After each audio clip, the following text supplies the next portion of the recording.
question. Okay, okay. Um, And, what is your name?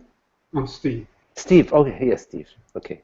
Um, yeah, I just came across you recently uh, in your interview with Nurit Warren. Nurit, yes, Nurit. And, towards the end, you mentioned the value of just the silent presence of the teacher um, in the satsang. And so I was wondering if that holds true for an online satsang as well, that's in person.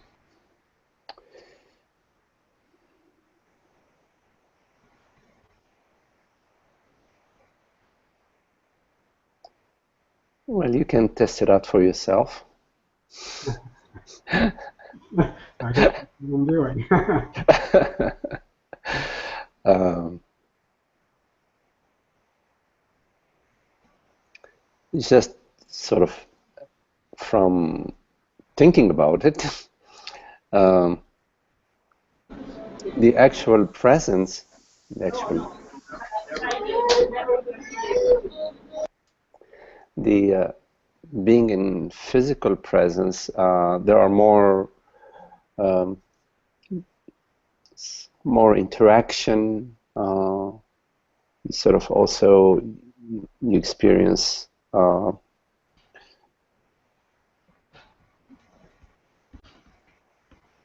it's more you experience in presence than via this medium. Of course, the the silent presence is not doesn't differ from uh, based on location or based on time. But being with a teacher, there is more than just the silent presence. There is also the dynamics of the teacher, how they talk, how they move, how they respond, how they look at things. It's really hard to describe, but the short answer to your question is of course for you to test it out.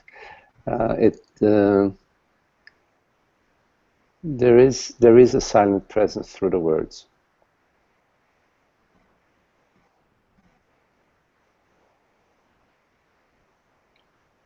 Because if the words are just it's just being understood at the mind, and there isn't that the perfume of presence through the words, it doesn't echo deep. It doesn't resonate deeply.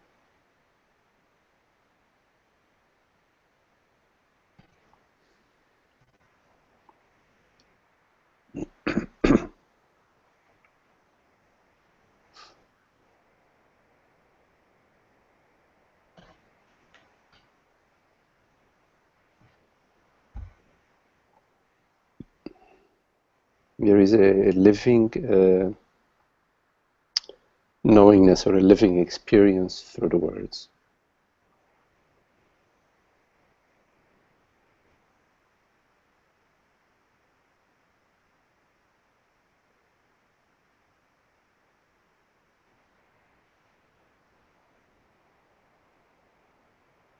And what resonates is recognition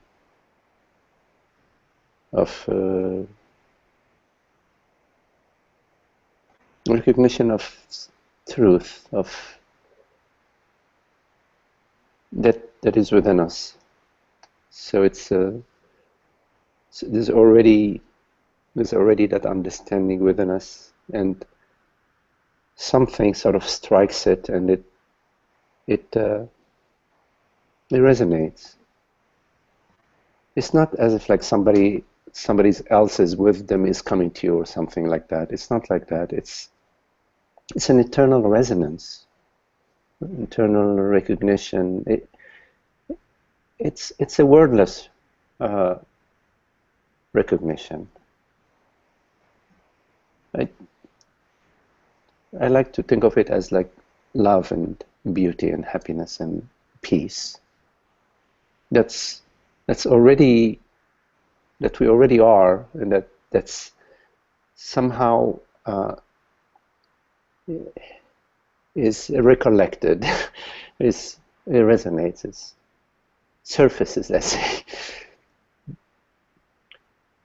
But the peace, the seamlessness, the peace of consciousness, the love, the beauty, the infinity, the eternity of consciousness is always there, but it's not at the mind level. The mind level,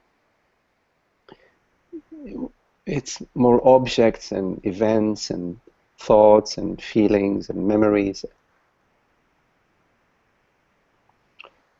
So distinguish between the mind being phenomenal, interested in phenomenal events, and truth, consciousness is non-phenomenal, which are the qualities of love, beauty, joy, happiness, intelligence, wisdom, compassion. And that's what we are, because the mind depends on consciousness. Because without consciousness, the mind is nothing. So, like the world which we perceive, what we sense, we do that through consciousness. So it's consciousness that perceives.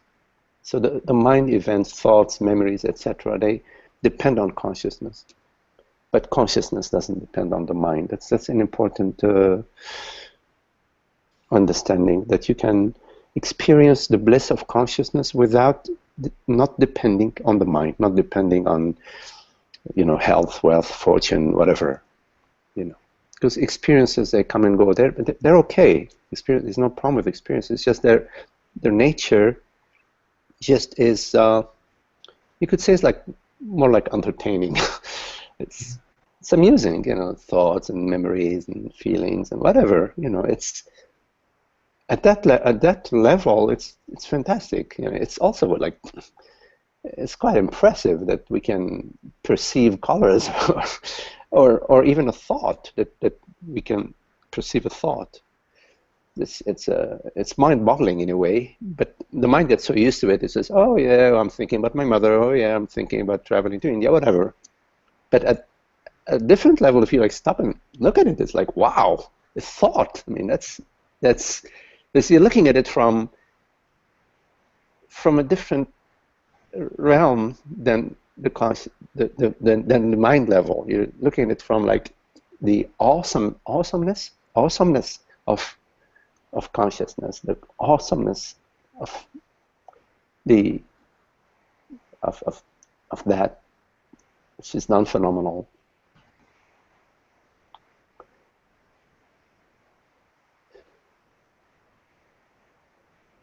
And that's where we experience joy, peace, and happiness. It's at the non-phenomenal level. And then we celebrate it in the world. We celebrate it in the arts, in creative thinking, in relationships, in whatever we choose in the world to celebrate. But the celebration in the world, body, mind is possible because of the inherent joy, peace, and happiness that we already are. So, in other words, the taste of the water is enjoyable because of the spring. The spring up in the mountains, or the spring wherever the spring is. You can enjoy drinking the water, swimming in the water, or canoeing in the water, whatever, as a metaphor, is because of the source. So the source is makes it possible for the celebration. And so to turn our attention to the source and realize, the source, realize that which is not a form, eh, and yet it is, no forms are possible without it. It's like no light no light bulbs are possible without the electric grid. You don't see the electric grid. You only see the light bulb. You say, "Oh wow, a light bulb, that's great, fluorescent or neon, whatever, incandescent." But it's possible because of the grid that's unseen.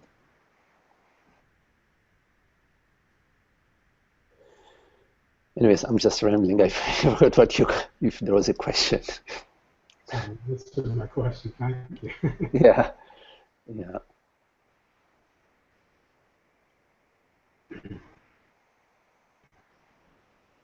Yeah, so the recognition is the recognition of oneself, one's true self. And in a way, like a teacher is just like a reminder, in a way, a living reminder of that we are, of what we are. And so because the teacher, use the term teacher, the friend, the parent, whatever, because the teacher is so immersed in presence, it's a reminder for us. It's like we don't even need to think about it. We just, come be with the teacher, and we sort of sense our love, our beauty, our wholeness, our infinity. And so we experience the peace effortlessly, and we love it, because peace, love, freedom, happiness, joy, they're different terms, but they're uh, interconnected. They're like one. They're like the colors of the rainbow. The rainbow, you say, okay, yellow, red, blue, etc. But in fact, it's just the wholeness of being, that we are. That's so beautiful. It's magnificent. The magnificence refers to the wholeness of being.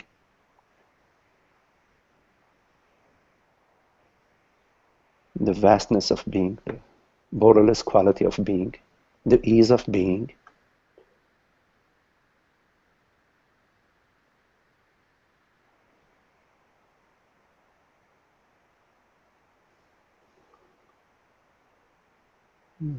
And the freedom, the inherent freedom, because consciousness given being the one reality, there is no opposition. There isn't number two or number three that's opposing it. So there are no oppositions to our true nature, what we are. At the mind level, it's a different story. The mind level is looking at, okay, what's my problem? Oh, it's out there, this or that, and it amuses itself, unfortunately, with problems, and that's pretty miserable. It's really lovely when it amuses yourself with, I don't know, like playing music or inviting friends for dinner or whatever. That's a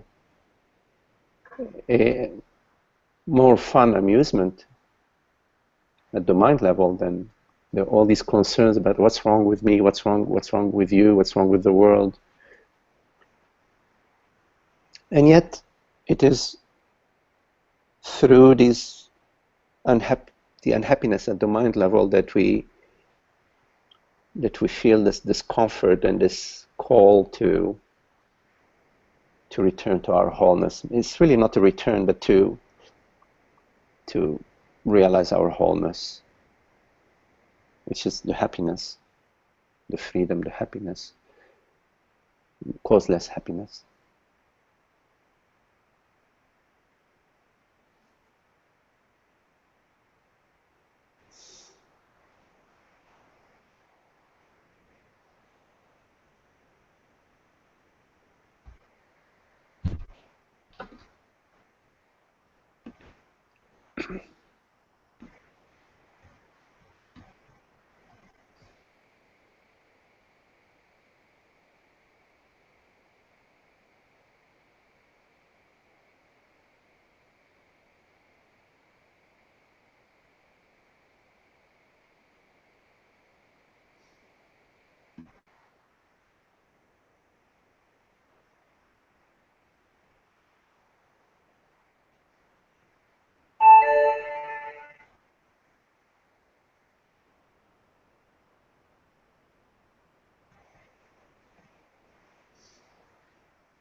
See, there is only one wholeness of being, which is referred to as I am, the one I, one universal I.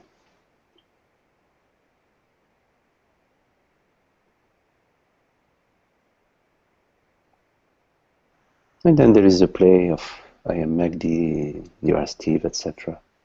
But the I is one I. So it's like you can wear various outfits. You see, sometimes you like to wear, a festive outfit. Sometimes you wear the working outfit, but it's only one I.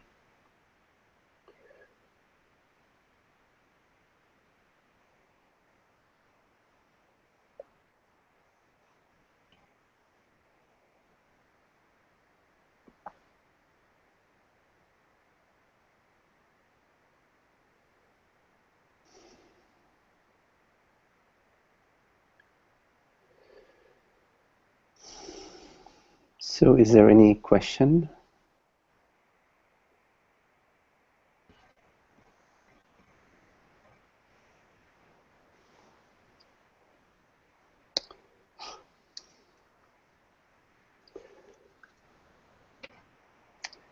Seekers sought you right.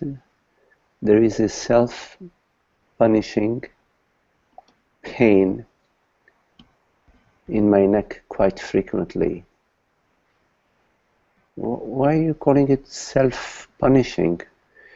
Anyways, there is a self-punishing pain in my neck quite frequently. Behind it seems to be the judgment, okay, that I am bad, as if something could be gained by it. Yes, you see, seeker sort, yes, so you are bad, you are good, you are tall, you are short, you are fat, you are skinny, you are all of that, but you are none of that. It's just a play that I am bad, I am good. I am bad, I am good is an unhappy play. It's an unhappy play because it sort of diminishes. It diminishes your wholeness to this tight description, and then you feel. Then at the feeling level, meaning the body, when the thought arises, I am bad, then the body, because the body-mind is one. It's one whole.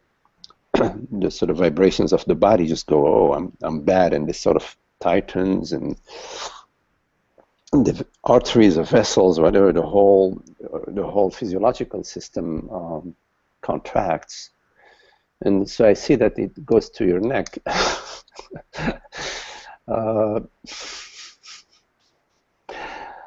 Okay, this I am bad, okay, this thought and this experience at the sensation is arising to you, right? In other words, the I am bad thought and the I am bad sensation in the neck. What is it that perceives that? It's you, right? It's not the neck that is perceiving the pain. It is not the thought that is perceiving I am bad. It is I that perceives that. And the I that perceives the thought has no gender, has no age, has no shape, no form, no limitations, no size.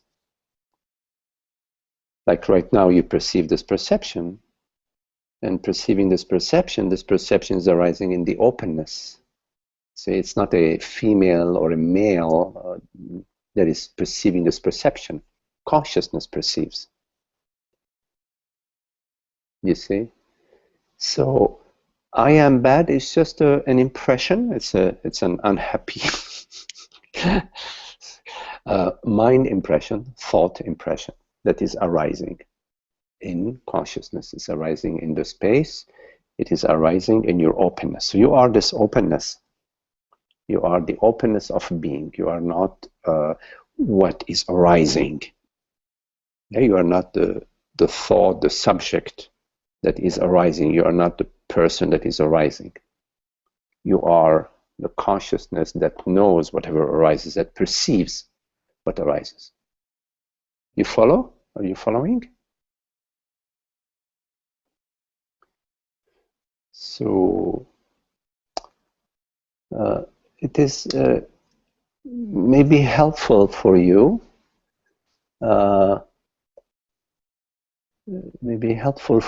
to, rather than just refer to what is appearing, to refer to that I am. Yes, I am not that which appears.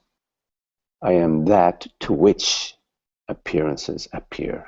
But the I does not appear. I do not appear. Consciousness does not appear. Mind events appear, but I, consciousness, do not appear. It's like your night dream. In your night dream, you are the sleeper, and there are all sorts of mind events that are appearing.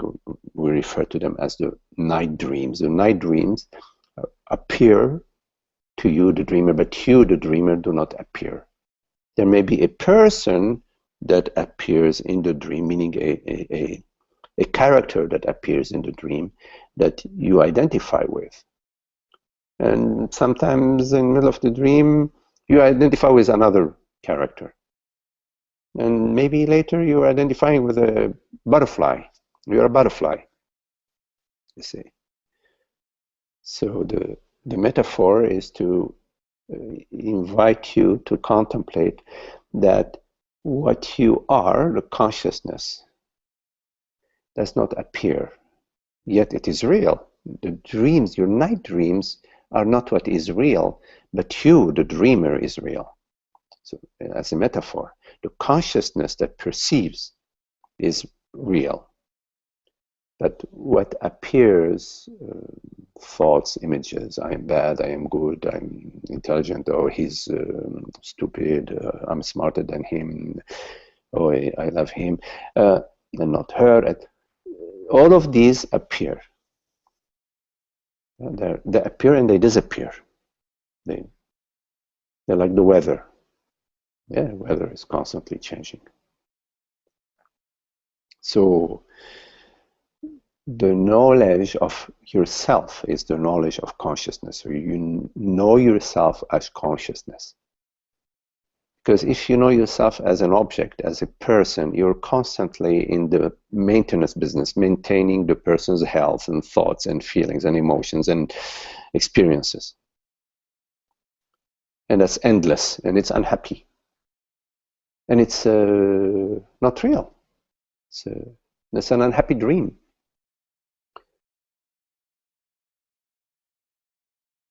But consciousness is the reality of all dreams, and the reality that is beyond all dreams. So the dreams have their appearance via consciousness, via the reality of consciousness, the reality of all dreams.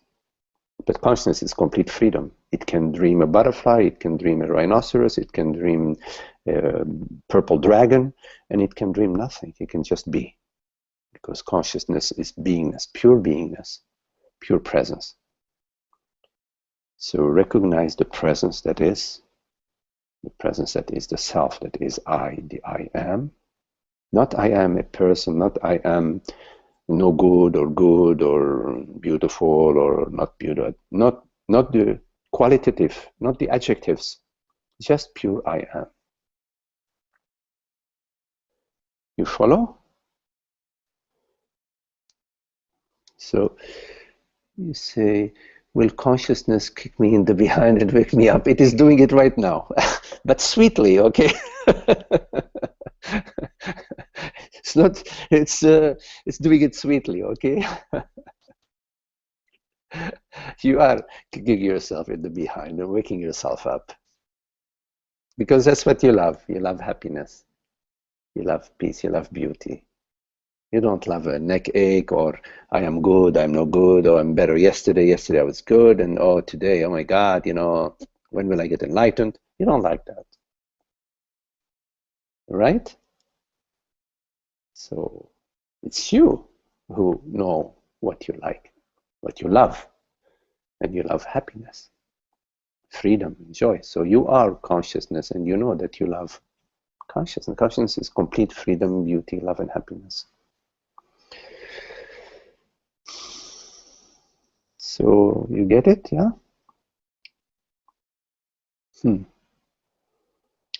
Okay.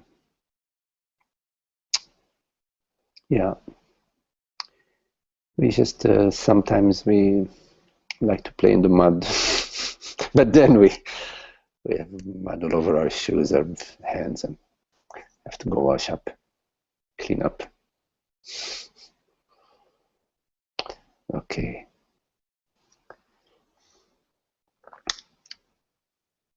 Okay. Yeah, it's nice to laugh.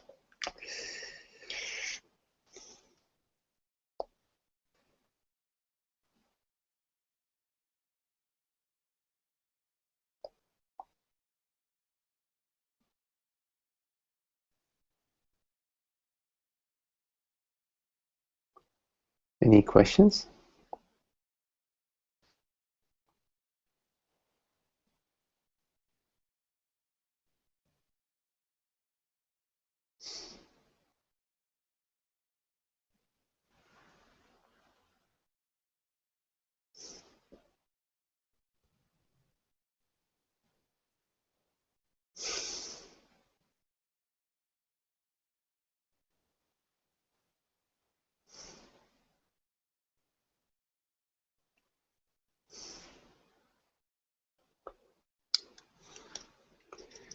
Oh, seekers thought you're right. What is greed? Yeah,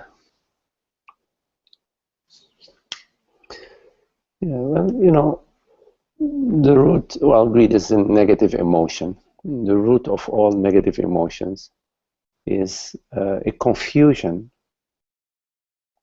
We confuse ourselves to be a mortal body mind, to be a person, to be an object, to be an event in time and space.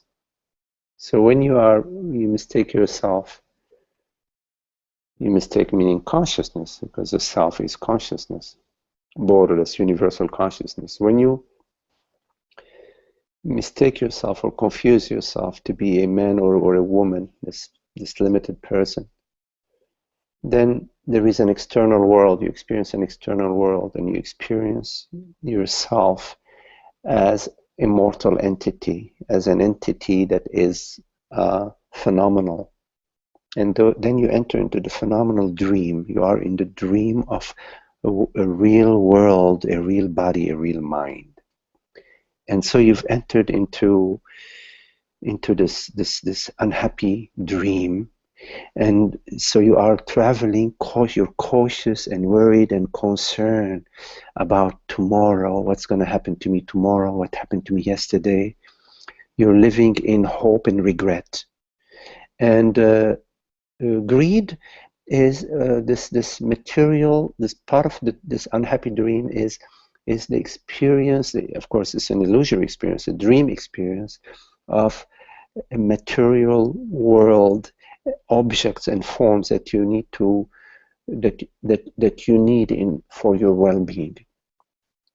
And so you hold on, it's a form of holding on to imaginary forms, imaginary things, but yet at the feeling level it seems to be very real. It's experienced as if it's very real, because you've already entered into the original misunderstanding. I think in Christianity they refer to it as original sin. The original misunderstanding is that I am a person. Yes, and so greed is this attachment to forms, to things, to objects, this hoarding, this holding on, and to sort of safeguard this impression of physicality that we are dreaming in our unhappy dream.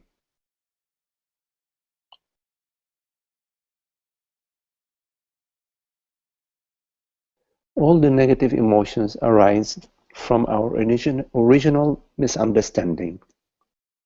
This is why the journey is a journey to the source, a return to the source. not a journey downstream, it's a journey upstream. So you journey from the world, body, mind to the source. What is the reality of this world, body, mind? What is the reality of my experience? So that's the contemplation. And you will come to realize that the reality of your experience does not lie in your experience. It lies beyond your experience in consciousness. That your experience is constantly changing and shifting. The images, the thoughts, the feelings, the bodily sensations are constantly shifting, changing. But consciousness does not shift or change. So you come to the realization of the eternity, of the constancy of the reality of consciousness. Yes. So as you journey away from consciousness, meaning into the unhappy dream of identification with a body, mind, or with a form, as you journey away from consciousness, you journey deeper and deeper into the negative emotions. And it's very entangling because negative emotions are unbearable and you want to find a way out. And so your mind starts to spin to find a way out. But the mind doesn't know the way out, it's the heart that does. But at some point in time, the mind will exhaust itself and you will come to an exhaustion. And then you'll call for the freedom from suffering, for the freedom from this unhappy dream. Your call to consciousness will become louder and will be heard. I think for greed, for achievements, maybe something that is hurting people, to achievement. Yeah, there is also this sort of greed, greed towards personal image, to power, desire for power or domination or admiration. But what's the suffering at the core of all of that is the forgetfulness of our wholeness.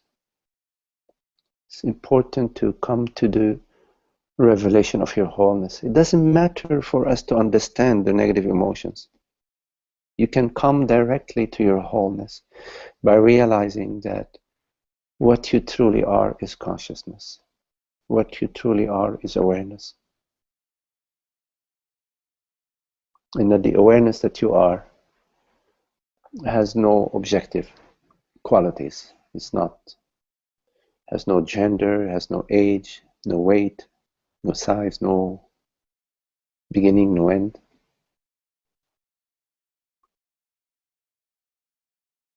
So the non-dual teaching is a direct pointing to that I am, to the reality that perceives what truly perceives, what truly is.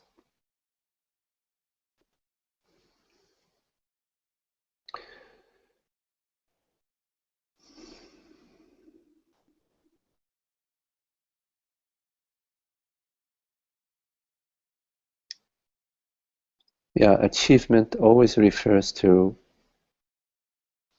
a person. Consciousness is not in the achievement or non-achievement business. It doesn't give a hoot about what achievement you are dreaming or what achievements the whole culture, the whole society is dreaming. It's all a play of consciousness. Consciousness doesn't achieve or not achieve anything. It is everything. Everything is due to consciousness. Everything is as consciousness.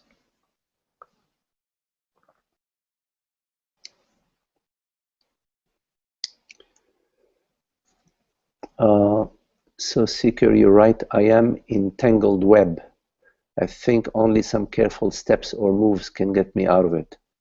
No, that's just a story. You're not in a tangled web. That's it. That's a trick of the mind. I'm in a tangled web, and I need some wizard, the Wizard of Oz, or the Merlin, the wizard, to come and get me out of it. No, you've never been in a tangled web. That's just a story. It's just a story. You may think and feel that you're a tangled web, but in fact, you are that which perceives thoughts, which perceives sensations. You perceive this thought, I am entangled web. What you are is not entangled. You see, the thought says, I am entangled and I'm in a web. But what is it that perceives the thought? Is that perceives the thought entangled?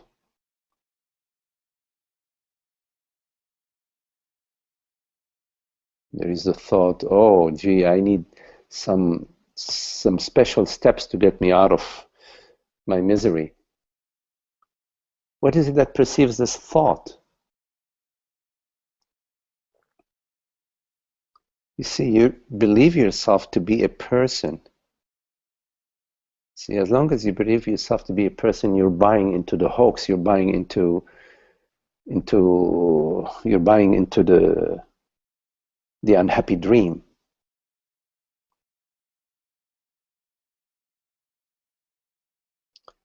But of course, I'm not buying it. But I suggest that you don't buy it either. You recognize yourself as consciousness, as that is complete freedom. Why do you want to identify yourself with something that you perceive, something that you experience?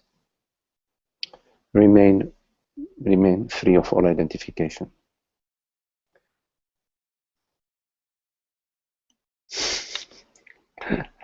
Okay. So are there any questions?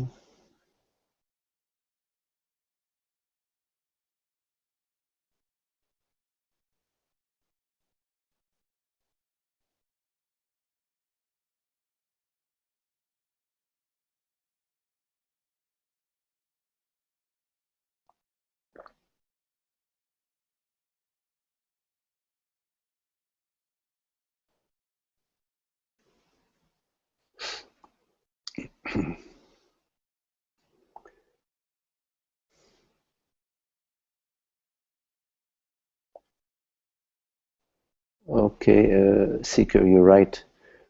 Okay, I'm not trying to be nasty here, but then why do you care for the body? Why do we care for the body? The body is, let's say, part of the toys that we play with. The body is given for us to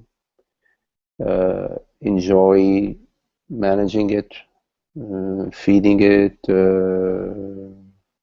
caring for it. Through the body, we can enjoy sights, sounds, travel, conversation with friends, and so we care for the body because we are the manager of the body, but we are free from the body. If you are not free from the body, then you're in trouble, because you're identified with the body and your happiness depends on the body. Good luck. If your happiness depends on the body, good luck. Why should your happiness depend on anything? You are complete freedom. Don't restrain yourself. You can enjoy the body, celebrate the body, and let it go when it's time to let it go. Right? Be open to that. Explore that. Explore what I'm saying.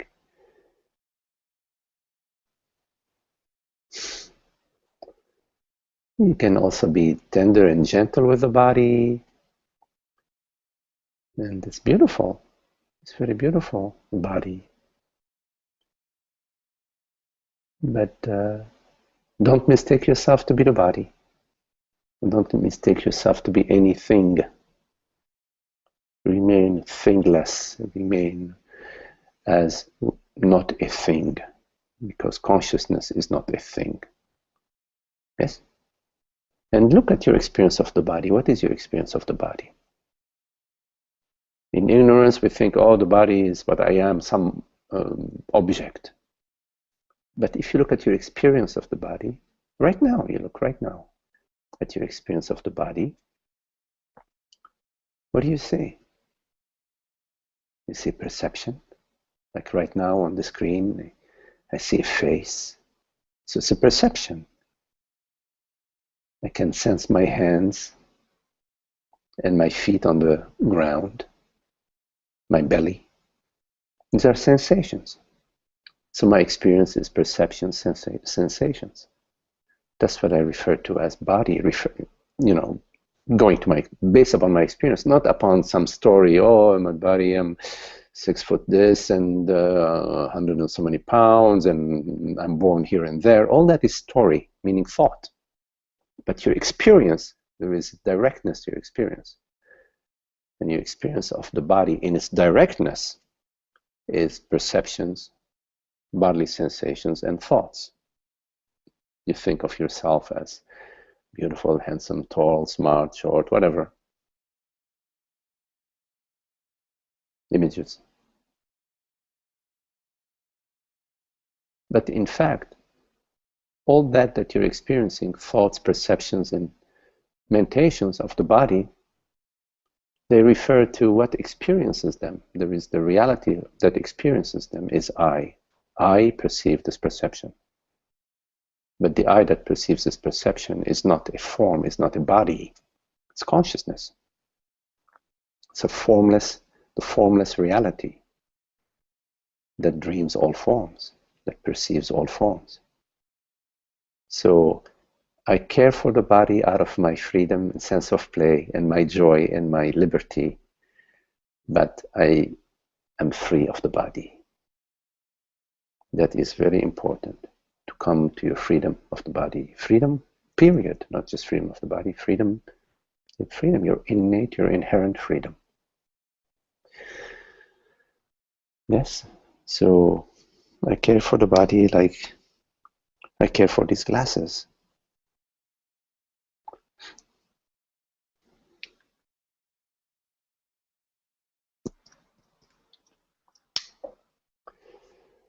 Okay. Any questions?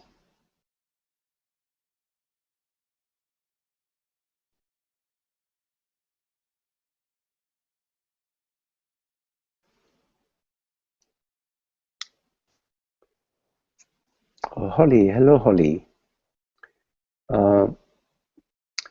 Holly, you're right. Hello, Magdi. I appreciate you talking about why we might think we're separate, even though there is one underlying consciousness.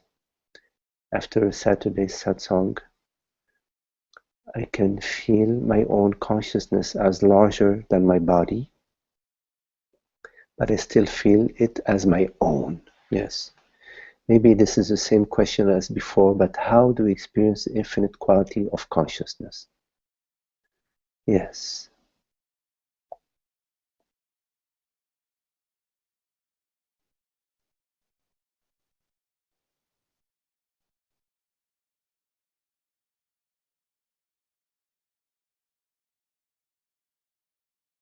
Well, you say that you can feel that, you say my consciousness. Let me just change your wording a little bit.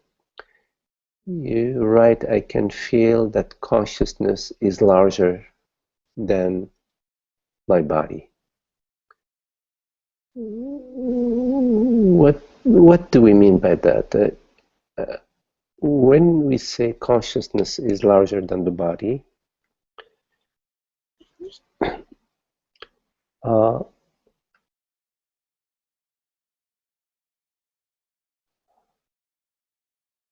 we have sort of shifted the realm. We've sort of zoomed. We've gone from the body dimension, meaning the dimension of the phenomenal dimension to a realm that is larger than the phenomenal realm. And so you can feel that, which is really very beautiful. And then you say, but it still feels that it is my own consciousness. That's good, because it is. It is your own consciousness. This consciousness is my consciousness. But this I, the I that owns this consciousness, that is this consciousness, is limitless. You see, you are mistaking the I. Yes, consciousness is your consciousness, but it is limitless. There is no problem with consciousness being your consciousness. But the I, the you, is limitless. I am limitless consciousness. And this consciousness is my consciousness, and it's limitless. Now, we may think that, okay, this consciousness is my consciousness, but it's different from your consciousness. So my consciousness is consciousness A, it's my consciousness, and your consciousness is consciousness B, which means we are now feeling and thinking that consciousness, that my consciousness is not infinite, it is contained. It has some boundaries. Because if it did not have any boundaries, then my consciousness and your consciousness would be one consciousness, because there are no boundaries to the consciousness.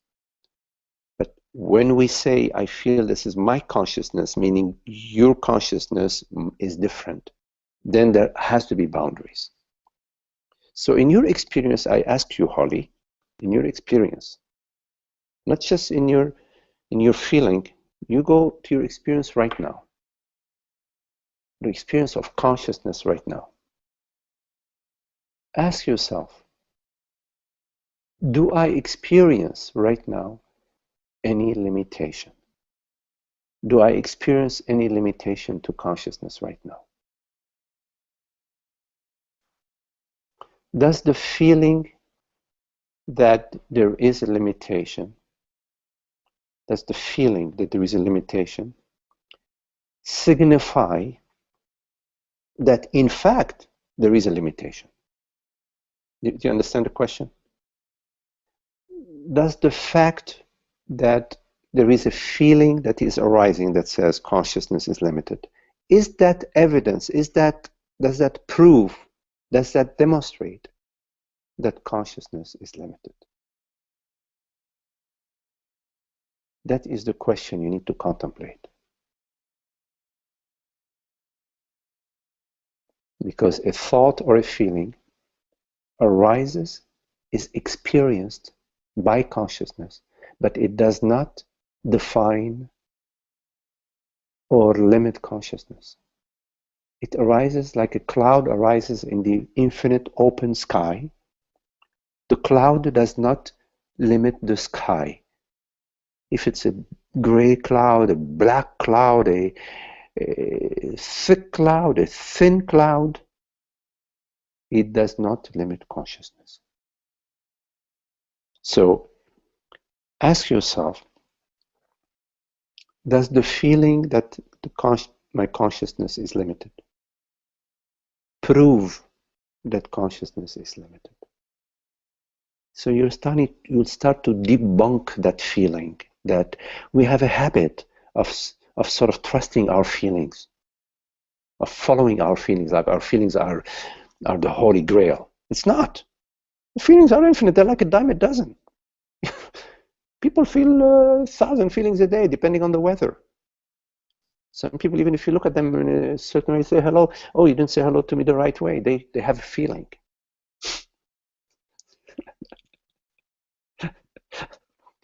Don't worry so much about this feeling that I feel my consciousness. It is my consciousness. It's just that very feeling doesn't prove anything. It's just a freaking feeling. arising in the space. The space meaning the borderless space of consciousness. Feeling arises in the open space of consciousness. Look at your experience. Do you experience a limited consciousness? Is there an experience to say, okay, well, consciousness starts here and ends there? Or is it just a feeling? The feeling arises in the openness of being. See? Now, we can talk some more on Saturday or next meeting when you come over about that, because there are many other things I could say about this. But for now, contemplate what we have shared right now. Let's see. How do you experience? Okay. Oh, how do you experience the infinite quality of consciousness? You write, Holly, towards the end of your question. How do you experience the infinite quality of consciousness? We don't experience the infinite quality of consciousness. We are the infinite. We are this infinite consciousness, this borderless, eternal consciousness. We don't experience it.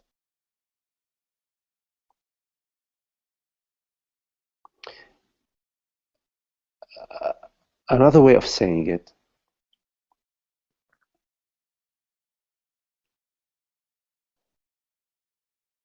the way we experience consciousness is by being it. But that's even that is doesn't resonate, because how can you be consciousness given that you are consciousness? You follow? You how can you be what you are? You are already what you are. You already are consciousness. So how do you experience what you are? You are what you are. You can experience a trip to the Grand Canyon. You can experience going to the Museum of Modern Art. You can experience a beautiful concert. But consciousness, the revelation of consciousness, is the revelation of what I am, what I already am. I am. It's not an experience. Experiences are in time and space. The experiences arise for play. We don't identify with an experience. We just say, oh, gee, beautiful day. Oh, wow, look at this beautiful robin. Look at this beautiful cardinal. So we experience world, body, mind. But we don't experience consciousness. We are consciousness. So maybe when we meet again, you can ask that question about how to experience consciousness. You can ask it also in a different way, so we can talk some more about it, so that the understanding, so we can clarify this question.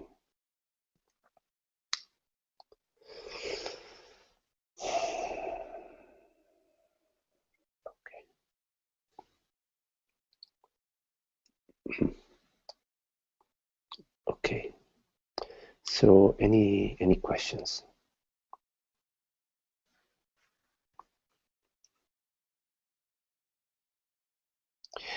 I want to say one more thing, Holly, about the experience of consciousness.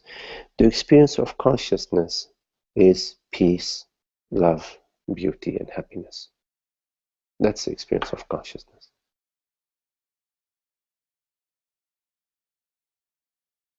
Freedom, love, peace, beauty, and happiness.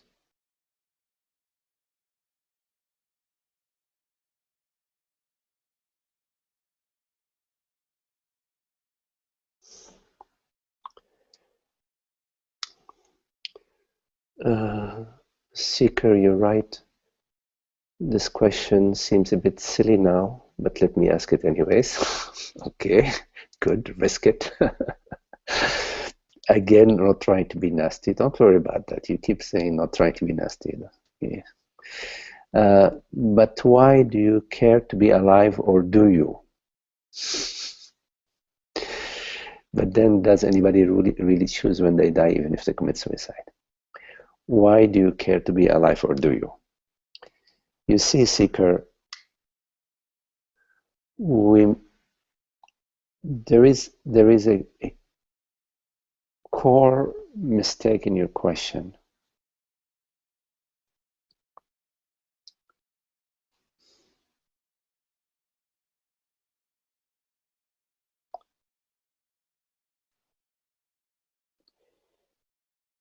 Life never dies. Consciousness never dies. Life is not born, nor does it die. Bodies may be born and die, leaves, seeds, uh, even rivers. Even rivers can dry out in the Mojave Desert, and then, or after 10,000 years, maybe the Colorado River in 100,000 years will no longer be. But that is not life. Life is consciousness. Life is truth. Life is not what you see, not what you experience. Life is not world, body, mind. Life is beyond.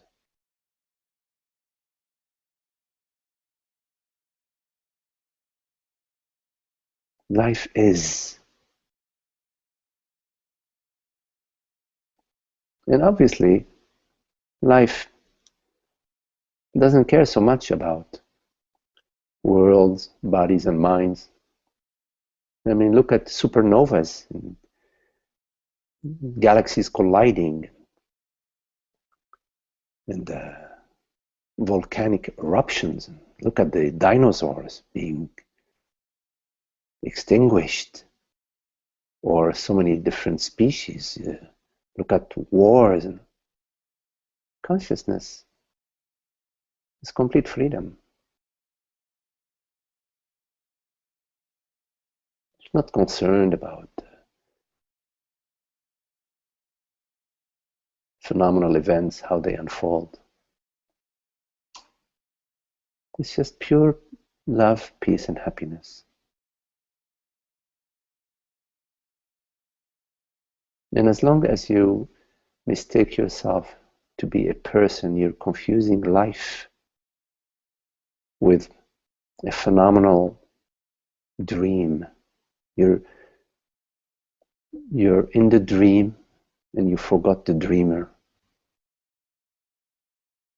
And being in the dream, it's very lonely and sad. And there is the belief and feelings of life and death, since you're identified with a form. So the journey to the revelation of the self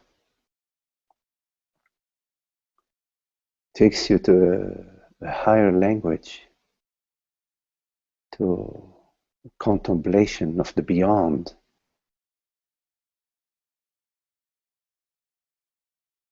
Which we are all endowed with the capacity to do, but we can only do so when our interest in our identities starts to fade away.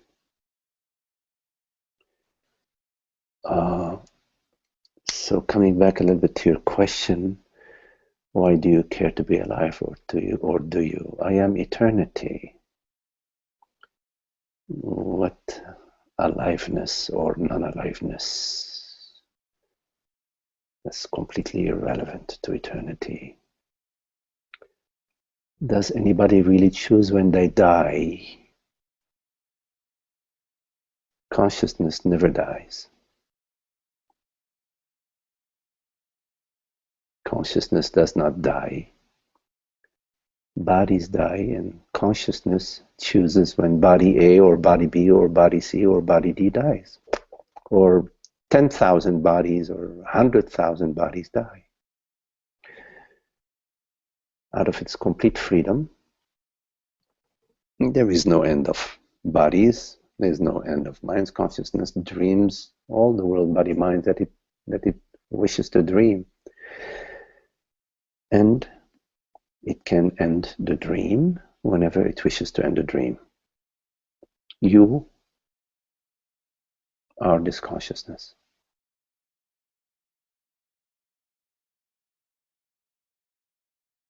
And when you choose to end the dream,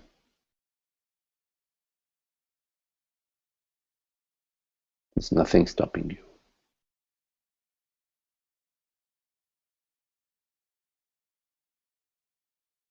And when you choose to maintain the identity and continue your enamored relationship with the feelings and the experiences, then also nothing is in your way.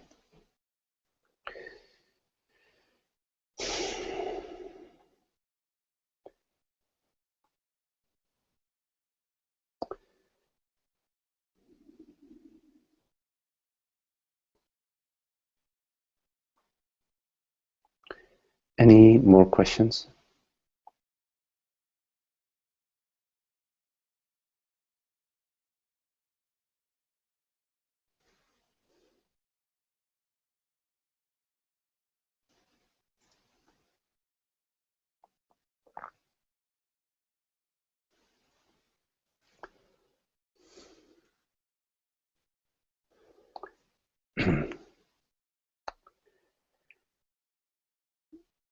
Okay.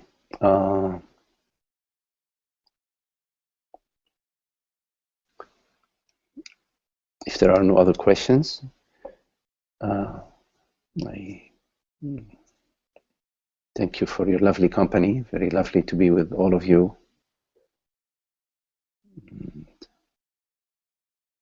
We'll see you again, I guess, next Thursday. So, namaste.